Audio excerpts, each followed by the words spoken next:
అవునన్నా కాదన్నా అడక తప్పదు సార్. కొంచెం పుష్ప గురించి అప్డేట్లకు వచ్చి చెప్తే జనాలకి చాలా డెఫినెట్గా సార్. నెక్స్ట్ పుష్ప నెక్స్ట్ పాట ఎప్పుడు వస్తుంది, యా యా ఎలా ఉండబోతుంది? పుష్ప డెఫినెట్గా సార్ ఎక్స్ట్రాడినరీ సినిమా, దాంట్లో డౌటే లేదు. ఎందుకంటే ఇప్పుడు December 6th, first of all December 6th అయితే అట్ ఎనీ కాస్ట్ వచ్చేస్తుంది, దాంట్లో డౌట్ లేదు.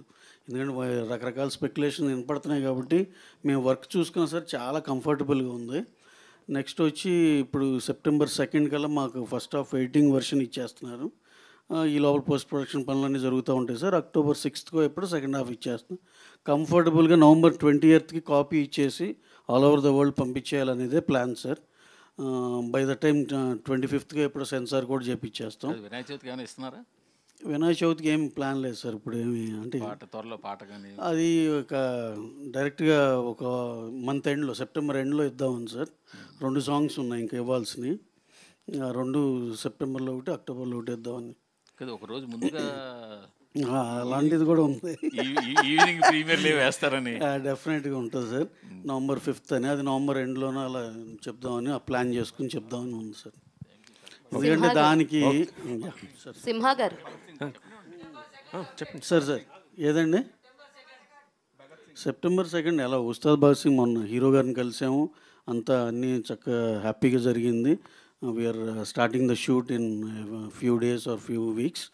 అయిపోయినాక మ్యాక్సిమం December, January కల్లా షూట్ పార్ట్ అయిపోయేలా ప్లాన్ చేసుకుంటున్నాను. అంటే పవన్ కళ్యాణ్ బర్త్డేకి ఏమన్నా స్పెషల్? డెఫినెట్గా ఏదన్నా ఉన్న కంటెంట్లో మా దగ్గర ఉందో తక్కువ, ఈ లోపల 3-4 టీజర్లు అన్నీ వేసామండి. ఏదో ఒకటి స్పెషల్ అయితే ఉంటుందండి. కళ్యాణ్ గారి బర్త్డే అంటే డెఫినెట్గా మా సైడ్ నుంచి స్పెషల్ ఏదో ఒకటి ఉంటుంది.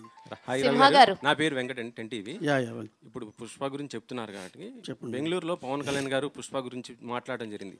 దొంగిలించే ఇప్పుడు స్మగ్లింగ్ చేసే వాళ్ళు హీరోలు అవుతున్నారని పుష్ప గురించే మాట్లాడారు. దానిపైన మీరు ఎలా తీసుకుంటారు? కళ్యాణ్ గారు ఆ కాంటెక్స్ట్లో మాట్లాడారు, కానీ ఇది అనవసరంగా మనం దీనికని దానికని అప్లై చేసుకుంటున్నాం కానండి.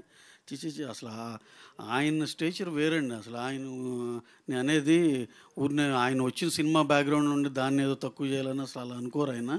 అదేదో కాంటెక్చువల్గా అలా ఫ్లోలో అలా వచ్చింది అంతే. మనం దానికి మనం ఏం చేస్తాం, దానికి అంటించుకుని ఇది ఆయన ఇలా అన్నారేమో అనుకుంటున్నాం, కానీ చిచి అసలు అలా ఇదే కాదండి. ఇప్పుడు జనసేన వాళ్ళు కొద్దిగా టార్గెట్ పెట్టారు కదా మొన్న. అల్లు అర్జున్ కాంప్లికేటెడ్ అంటే ఇప్పుడు ఈ ప్రాబ్లమ్ సాల్వ్ చేసుకోవాల్సిన అవసరం ఉంది కదా సార్. బొలిశెట్టి ఆయన మాట్లాడటం, ఇంకొక ఆయన కూడా మాట్లాడటం, గన్నవరం అతను జనసేన. ఇవన్నీ సార్, ఇవన్నీ సినిమా వచ్చే మనల దాకే ఉంటాయండి. సినిమా చూసినాక మళ్ళీ అందరం ఒకటేగా అన్నట్టే ఉంటుంది. అసలు ఇలాంటివన్నీ చూడలేదండి గతంలో. ఎంతోమందికి ఎన్నో రకాలుగా సినిమా బాగుంటే అన్నీ బాగానే ఉంటాయండి. ఇది ఏదో జస్ట్ టైం బీయింగ్ ఏదో అక్కడ డిఫరెన్స్ ఇక్కడ డిఫరెన్స్ అని చెప్పుకోవటమే, కానీ అలాంటివి ఏం లేదు సార్. ఫ్యామిలీ అంతా ఒకటే. ఓకే.